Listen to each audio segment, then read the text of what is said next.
Jesus não queria intervenção militar. Não, Jesus literalmente não veio no contexto desse. Na verdade, a intervenção militar de Roma já tinha acontecido. Jesus vem para estabelecer o reino dele de uma forma totalmente diferente. Quem gostaria de pegar em armas e realmente ir contra Roma era alguns partidos políticos da época, mas não que Jesus não queria intervenção militar. Pelo contrário, Jesus ele vem para bater de frente com um sistema do qual Roma e boa parte dos judeus religiosos estavam juntos, trazendo desigualdade, injustiça social. Jesus bateu de frente com o sistema, com certeza.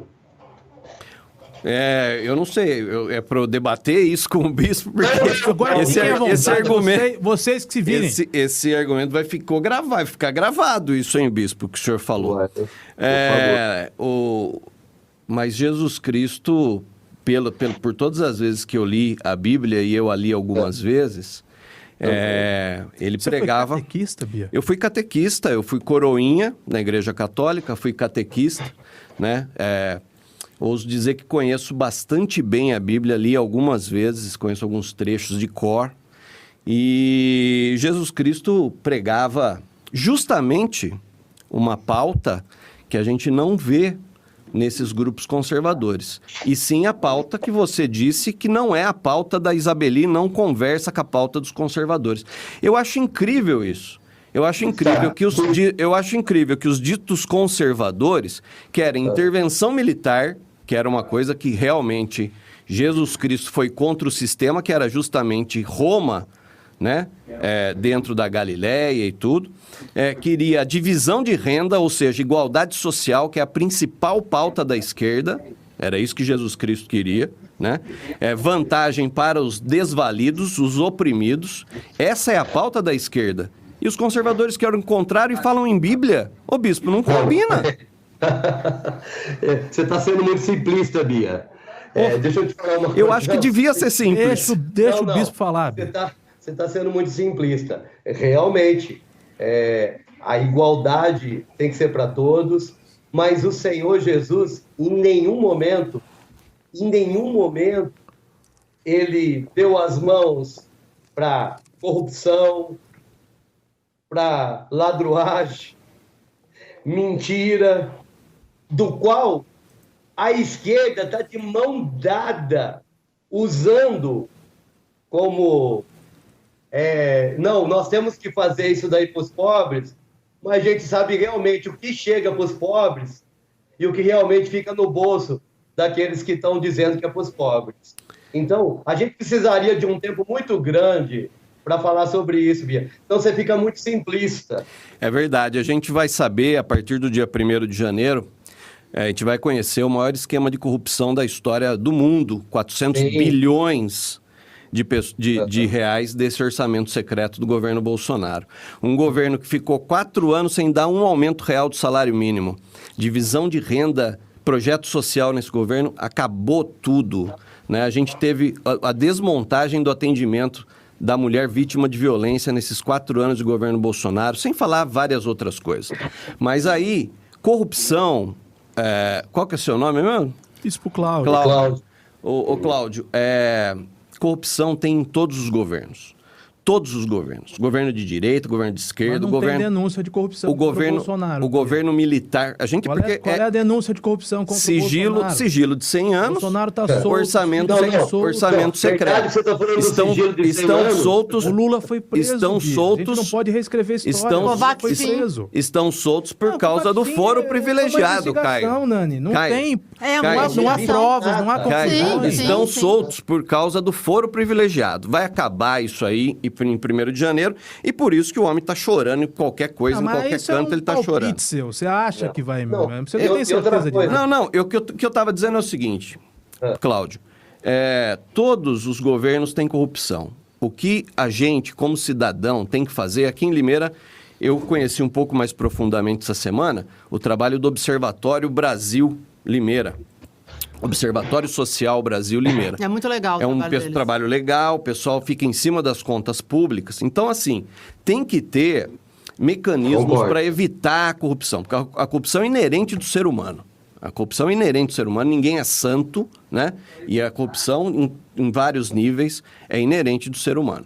Agora, falar que o governo de esquerda não fez projeto social, não chegou até as pessoas, é um absurdo. Aliás, eu vi... Chegou. Ah, bom. Chegou. Não.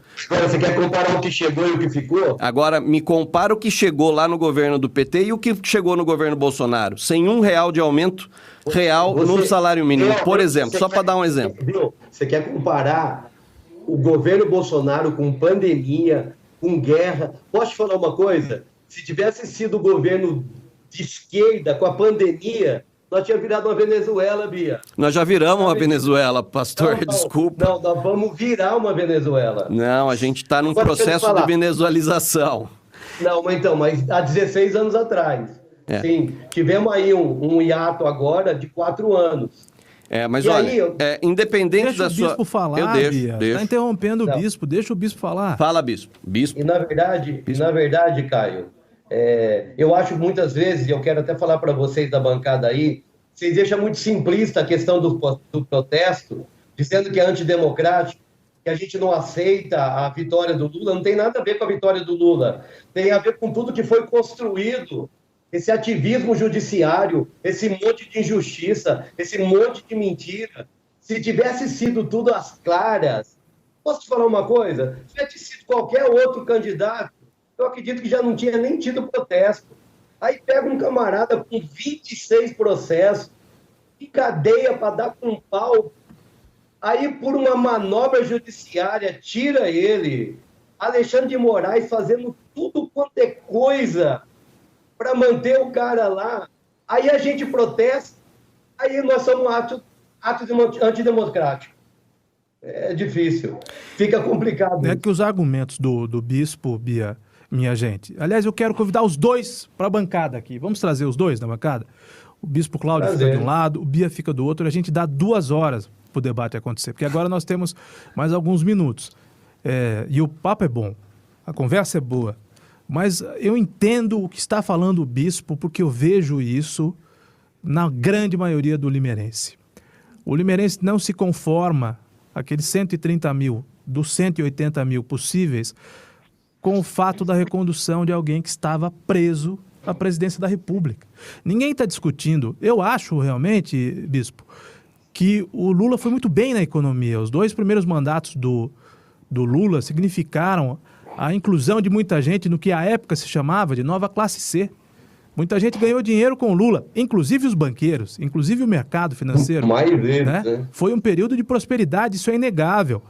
Que a esquerda, o PT, tem programas de inclusão social. Mas olha, durante a pandemia, eu acho que o presidente Bolsonaro errou feio em alguns aspectos, mas o Auxílio Brasil e o auxílio às empresas, eu sou empresário, eu posso dizer isso aqui. O auxílio, isso é coisa da cabeça do Paulo Guedes, que o Bolsonaro deixou o Paulo Guedes fazer. O auxílio às empresas ajudou muitas empresas, inclusive as nossas, a não fechar, a garantir empregos. O profissional recebia menos do que o salário original, mas recebia. E alguns ficavam em casa sem trabalhar e recebendo. Isso, acho que a comunicação do Bolsonaro, nesse aspecto, falhou, inclusive. Deveria ter falado disso, porque haveria muitos testemunhos nesse sentido. E mesmo que o Bolsonaro tenha sido um presidente de direita, com uma pauta liberal e com um liberal na economia, que é o Paulo Guedes, da Escola de Chicago, é preciso dizer que o governo Bolsonaro, na pandemia, se errou com cloroquina, se errou ao não defender máscara e vacina, salvou a pele de muita gente. Eu estou me referindo à injeção de dinheiro na economia do Brasil, né, que é coisa originalmente da esquerda, né? Porque o governo liberal na economia, prega que o governo participe pouco, quase nada da vida do cidadão. Estado mínimo, privatizações, nada de cabide de emprego em estatal, e o governo garantindo um ambiente no qual as pessoas vão poder produzir, empreender e gerar emprego, com o mínimo de intervenção, custo Brasil diminuído, burocracia diminuída. É isso que prega a direita, que inclusive é o modelo que mais me agrada. Mas durante a pandemia, precisou fazer uma ação social com esses auxílios que foram dados, além do Auxílio Brasil, para as empresas manterem-se de pé. Então é isso, Bia, que as pessoas sentem, né? Depois de tudo isso, o Lula que a gente viu porque a televisão transmitiu, ser levado de avião lá para Curitiba, ser levado para uma cela, efetivamente uma cela, é o que eu e ficar disse, um ano e meio, é o que volta eu disse, presidente da República. É o que eu disse no começo da minha fala aqui, que talvez no futuro a gente entenda melhor o mecanismo que fez com que o Lula fosse retirado da eleição de 2018, porque ele seria o vencedor, obviamente. Só queria dizer para o bispo que o Bolsonaro tem 58 processos contra ele, a maioria deve ir para a primeira instância a partir de 1º de janeiro, e aí talvez a gente veja o seu presidente preso, né? E aí vamos ver se ele vai conseguir sair, porque o Lula teve poucas, né, ou quase nenhuma prova sobre a questão do sítio, sobre não sei o quê. Aquele PowerPoint, aquele PowerPoint do Dallagnol. Espera aí, você está me interrompendo, eu não consigo falar. Se você não vai deixar eu falar, eu vou embora. Condenado várias, as condenações do Lula foram referendadas muitas vezes. O Dallagnol fez um PowerPoint dizendo que não tinha provas, mas tinha convicção. Parece o bispo quando teve aqui nessa bancada, quando perguntado, ele falou que achava que o Lula tinha sido ladrão. Então, assim, tem que ter cuidado quando fala isso. Eu assisti a sua entrevista aqui. Eu assisti a sua entrevista aqui. O Caio perguntou, o senhor falou, eu acho que o Lula roubou. Não, eu não disse isso. Disse, está gravado. Bi, então puxa a gravação. Porque eu nunca disse que eu acho que o Lula roubou. O que ele perguntou para mim se eu achava que ia acontecer alguma coisa, os protestos.